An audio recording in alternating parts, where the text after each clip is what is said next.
Could he know we two were so in love? The whole darn world seemed upside down. The streets of town were paved with stars. It was such a romantic affair.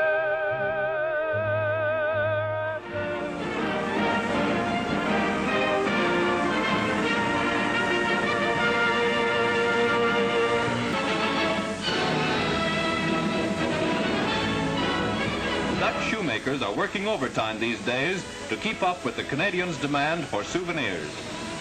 Representative of the land of dikes and windmills are the famous wooden shoes, or klompen, as the Netherlanders call them. To make a poplar log into a finished shoe, 6 processes are necessary. The shoemaker usually puts 10 pairs through at a time on the assembly line principle. It takes roughly 1 hour to make 1 pair, less the fancy paint job. Strangely enough, wooden shoes are quite comfortable. They are worn outdoors only and are left on the doorstep when entering a house. Canadian troops have been buying so many pairs to send home that the shoemakers have been working night and day. They have evolved a miniature model which can be mailed more easily.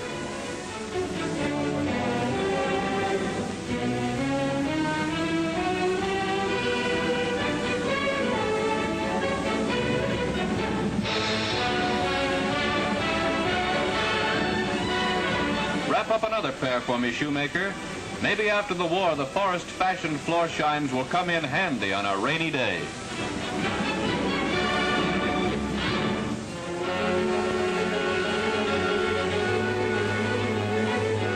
Through the tense situation in Greece, Canada continues to send relief to that war-torn country. Since the inauguration of shipments from the Dominion, the people of Canada and the Red Cross have shipped over $15 million worth of supplies. During the German occupation, an agreement was signed between the belligerent nations guaranteeing safe conduct for neutral ships carrying the vital commodities. Distribution is supervised by a Swedish-Swiss commission.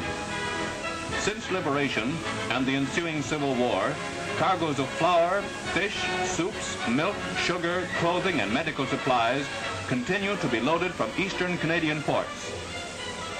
15,000 tons of wheat per month is shipped.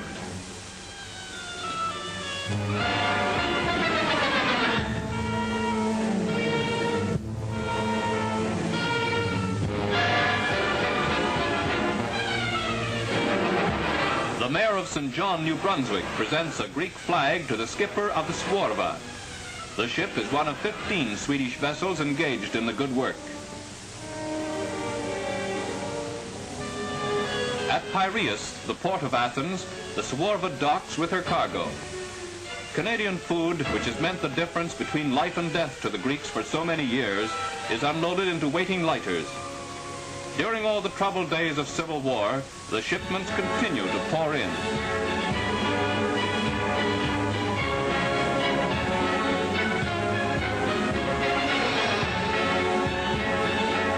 Canadians occupy a warm spot in the hearts of the Grecian people. When their troubles are settled, the bonds forged during days of tribulation will remain forever constant between Canada and her friends of Greece.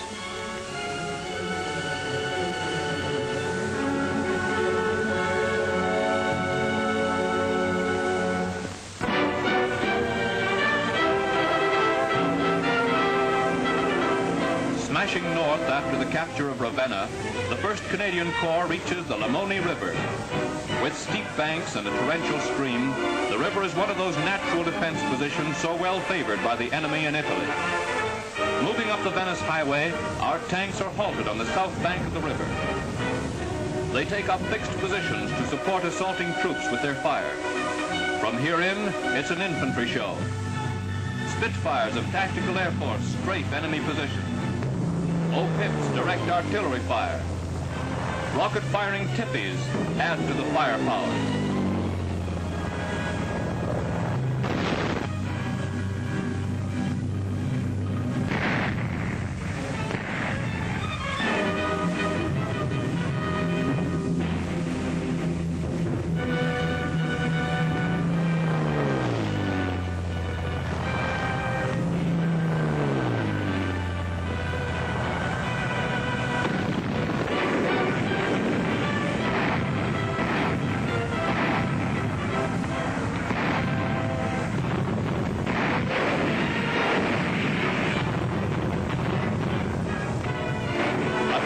4-hour battle sees some of the most fierce fighting in the Italian campaign.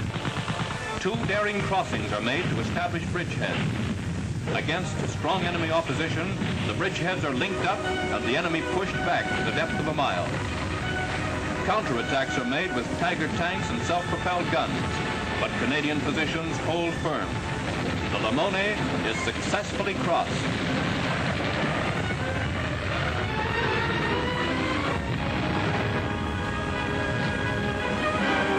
Pushing through the breach in the Limone defenses made by the Canadian Corps, the 8th Army fans out through the heart of the Po Valley. The next objective is Ferrara, great railway center of Lombardy. Jerry's days in northern Italy are numbered.